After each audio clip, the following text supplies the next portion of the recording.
السلام علیکم. آواز ابن آدم کے ساتھ ڈاکٹر شجاع صغیر خان حاضر ہیں اور ہمارے ہردل عزیز ہمارے ایم پی اے عبدالوسیم بھائی علاقے کے دورے پہ تھے.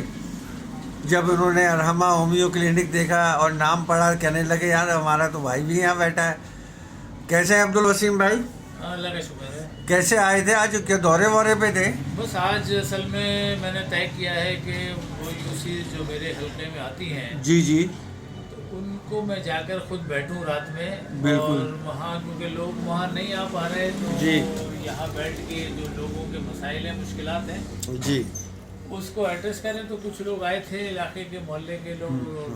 میں یہاں بیٹھا تھا تو ملاقاتیں بھی کی اور آپ بھی تھوڑی دیر کے لیے وہاں بیٹھے. جی جی بالکل آپ کے ساتھ کوشش یہ کر رہے ہیں کہ جو ہم سے ہو سکتا ہے ابھی ان حالات میں ان مشکلات میں کم سے کم لوگوں کے ساتھ تو کھڑے ہوں, لوگوں کے فیور میں تو کھڑے ہوں. ابھی بلدیات نہیں ہے, میئر کوئی ہے, یو سی کوئی ہے, کہیں کوئی ہے, لیکن پھر بھی ہم کوشش کر رہے ہیں کہ اس علاقے کو جو ہمارے اپنے لوگ ہیں, ہمارے اپنے یہ شہر ہے, تو جو ہم سے ہو سکتا ہے وہ ابھی ہم کوشش کر رہے ہیں انشاءاللہ. اور آنے والے وقت میں بہت اچھا ہوگا اور کافی کام بھی ہونے جا رہا ہے. تو بس دعا کریں کہ اللہ تعالیٰ ہماری ہمت اور حوصلے کو. وسیم بھائی یہ سالوں سے جو ہم لوگ سب مٹی میں بیٹھے ہیں سامنے جس روڈ پہ آپ ابھی چل کے آئے ہیں, اس کو کیا فوکس میں رکھا ہوا ہے؟ یہاں روڈ بننی ہے. یہی تو مسائل ہیں جس کے لیے میں یہاں کے بیٹھا, یہاں لوگوں سے آگے میں 2 ہفتے سے آ رہا ہوں. اور 2 ہفتے میں جو ہے یہاں کی جو مشکلات ہیں, مسائل ہیں, کیونکہ اب سیوریج ڈل گئی تو روڈ ڈلنا مشکل, یہ ہے مسائل نا. تو اسی کو ایڈریس کر رہے ہیں. اور کچھ ایسا فنڈ ہے جو ایم این ایس کے ذریعے آ رہا ہے, تو اس میں ہم کوشش کریں گے کہ جتنے چھوٹے چھوٹے گلیوں کے سیوریج کے پانی کے کام جی ہیں جی وہ کسی حد تک ہو جائے پہلے, پھر اوپر جو ہے روڈ کا کام کیا جائے. ویسے تو آپ جانتے ہیں کہ جی پیپلز پارٹی نے جو اس شہر کا حل کیا ہوا ہے, مطلب کھنڈر کیا, یہ تو ریگستان انہوں نے بنا دیا ہے. بھائی ہم تو لکھ لکھ کے تھک گئے, آپ کو تو پتہ ہے لکھ لکھ کے تھک گئے کہ 16 سال میں 360 ارب روپے کا کرپشن کیا ہے جناب. 3600 ارب روپے کا کرپشن ہے. اب بتائیں کیا کرے گا آدمی جب ہمارا شہر ہی لٹ جائے گا, عوام لٹ جائے گی.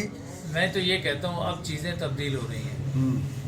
چیزیں آپ نے دیکھا ہوگا, آئی ایم ایف کی رپورٹ ابھی آئی ہے تازہ, جس نے یہ بات ثابت کی ہے کہ دنیا میں چند شہر ایسے ہیں کہ جہاں پر جو ہے یہ سب کچھ ہو رہا ہے.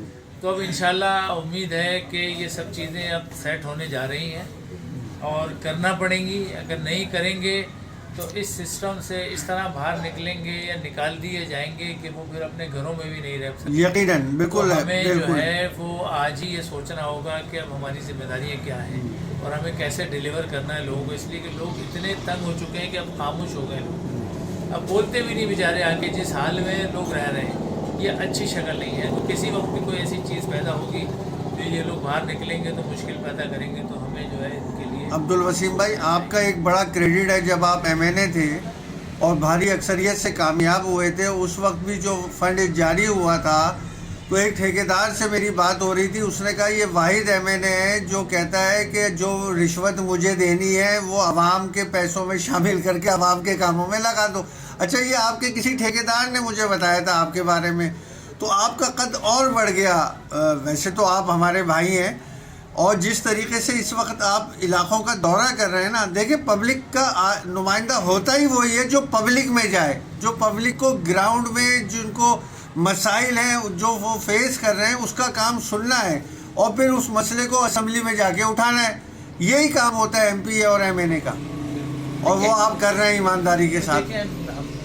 میں اپنی بات کر رہا ہوں کہ میری ذمہ داری ہے. مجھے اللہ نے ایک منصب عطا کیا ہے اور یہ منصب ایک دفعہ نہیں ہے, 4تھی دفعہ یہ جی منصب جی الحمدللہ. اور میں ایک عام آدمی کی طرح سے آج بھی جو ہے وہ موو کر رہا ہوتا ہوں, عام آدمی کی طرح سے چل رہا ہوتا ہوں.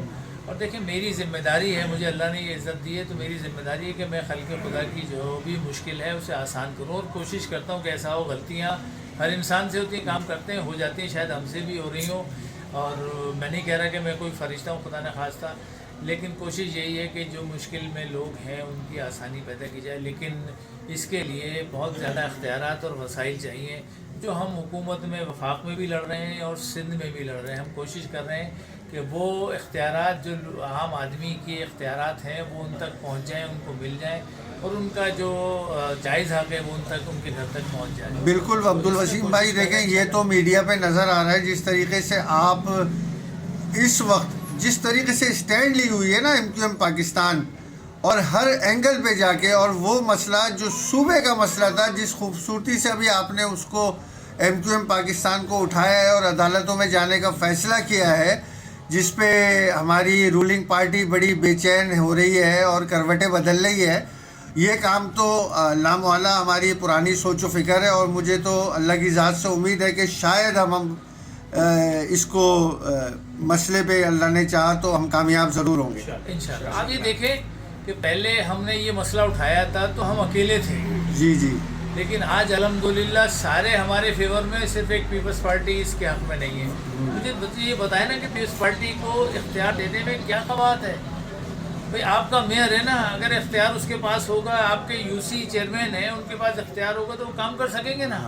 اور آپ خود اپنے لوگوں کو اختیار دینا نہیں چاہتے، تو آپ اس کا مطلب یہ کہ آپ جاگیردارانہ بھٹیرانہ نظام قائم رکھنا چاہتے ہیں، لوگوں کو کمزور رکھنا چاہتے ہیں، لوگوں کو جو ہے مطلب اپنا غلام بنا کے رکھنا چاہتے ہیں. تو وہ یہ اس سوچ کے ساتھ آپ کام کر رہے ہو. تو میری آپ سے درد مندانہ اپیل ہے کہ اب آ جائیے گراؤنڈ میں، لوگوں کے ساتھ کھڑے ہوئیے، ان کا کام کیجیے. انشاءاللہ آنے والا وقت آپ کو یہ ثابت کرے گا کہ لوگوں کے جو حق ہے وہ انہیں دینا ہے. جی عبد الوسیم بھائی، انشاءاللہ بالکل آپ کا بہت بہت شکریہ کہ آپ آئے. ماشاءاللہ یہ پوری ٹیم آپ کی جو نیو کراچی کی ہے، زیادہ تر چہرے میرے جاننے والے ہیں. اللہ انہیں سلامت رکھے، آپ کو سلامت رکھے. پاکستان زندہ باد، پاک فوج زندہ باد.